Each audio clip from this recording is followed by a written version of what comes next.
दिल्ली जैसे बड़े शहर में लोग अक्सर सोचते हैं कि सुरक्षा के पूरे इंतज़ाम होंगे, लेकिन आज जब दिल्ली के राजा गार्डन चौक के पास महाजन इलेक्ट्रॉनिक्स की बिल्डिंग में आग लग गई और मौके पर 6 गाड़ियां फायर ब्रिगेड की मौजूद रहने के बावजूद 4 लोगों की जान चली गई।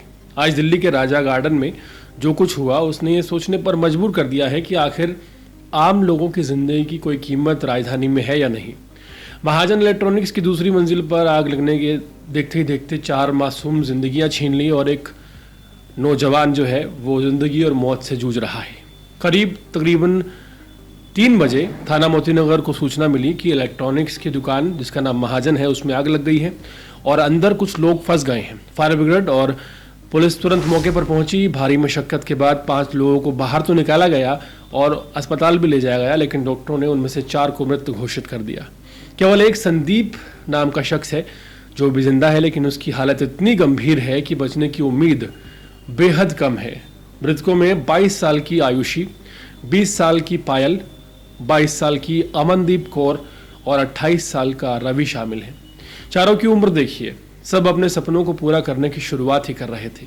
किसी के लिए रोजी रोटी कमाने की जगह थी तो किसी के लिए नया अनुभव जोड़ने का मौका, लेकिन अफसोस लापरवाही ने सब खत्म कर दिया। सबसे बड़ा सवाल यही है कि ये हादसा हुआ कैसे। महाजन इलेक्ट्रॉनिक्स जैसी छोटी सी बिल्डिंग में फायर सेफ्टी के क्या इंतजाम मौजूद थे।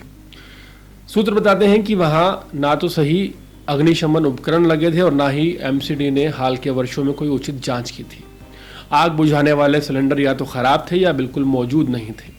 सीढ़ियां और खिड़कियां भी ऐसे डिजाइन की गई थी कि आग लगने पर निकला नहीं जा सकता था। यानी कि साफ है कि बिल्डिंग मालिक और सिस्टम दोनों ने अपनी जिम्मेदारी कतई नहीं निभाई।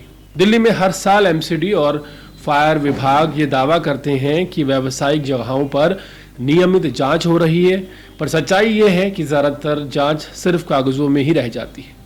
दुकानदार या बिल्डिंग मालिक नियमों की धज्जियां उड़ाते हैं और अधिकारी आंख मूंद कर मोहर लगा देते हैं, और इसका खामियाजा एक आम आदमी और बेकसूर जनता को भुगतना पड़ता है। इस बार वही हुआ। पड़ोसियों ने बताया कि धुएं के बीच चीखें सुनाई दे रही थी। वो लड़कियां आयुषी, पायल, जो कि बहुत कम उम्र की थी, उन्होंने अपनी जान इस हादसे में गंवा दी। रवि और अमनदीप भी इस धुएं में घुटते रहे। जरा सोचिए कैसा मंजर रहा होगा जब 4 हमारे युवा नौजवान अपनी जान बचाने के लिए जूझ रहे थे और बाहर खड़े लोग सिर्फ असहाय होकर, मजबूर होकर या तो रो रहे होंगे या चीख पुकार मचा रहे होंगे। संदीप एक शख्स है जिसकी हालत गंभीर बताई जा रही है। डॉक्टरों के मुताबिक उसके बचने की उम्मीद बेहद कम है। अगर वो भी नहीं बच पाता तो इस हादसे में 5 परिवार हमेशा के लिए उड़ जाएंगे। यह सिर्फ एक हादसा नहीं बल्कि एक सच्चाई का आईना है कि हमारे शहर में, दिल्ली में लापरवाही और भ्रष्टाचार निगम का किस कदर आम लोगों की जिंदगियों से खिलवाड़ कर रहा है। अगर समय समय पर फायर सेफ्टी उपकरण चेक किए जाते, अगर एमसीडी ने अपनी जिम्मेदारी निभाई होती और अगर दुकान मालिक नियमों का पालन करते तो शायद आज ये 4 जिंदगियां बचाई जा सकती थी। अब सवाल ये है कि क्या इस हादसे के बाद जिम्मेदारों पर कोई सख्त कार्रवाई होगी या फिर हमेशा की तरह मामले को दबा दिया जाएगा। क्या एमसीडी और फायर विभाग सिर्फ एक प्रेस रिलीज जारी कर देंगे और अपनी जिम्मेदारी पूरी कर लेंगे, या असली दोषियों तक भी पहुंचा जाएगा। मोती नगर के राजा गार्डन चौक का यह हादसा हमें चेतावनी देता है कि जब तक सिस्टम अपनी नींद से नहीं जागेगा, जब तक हम आम लोग अपनी सुरक्षा को लेकर सवाल नहीं पूछेंगे, तब तक इस तरह के लापरवाही वाले हादसे होते रहेंगे और हर बार कोई ना कोई बलि चढ़ता रहेगा। आयुषी, पायल, अमनदीप या रवि, ऐसे लोग अपनी जान गंवाते रहेंगे। सवाल यह है कि जो मोती नगर के राजा गार्डन में आज हादसा हुआ है, इस हादसे में 20-22 साल के जो युवाओं ने अपनी जान गंवाई है, इनकी जिम्मेदारी आखिर कौन लेगा?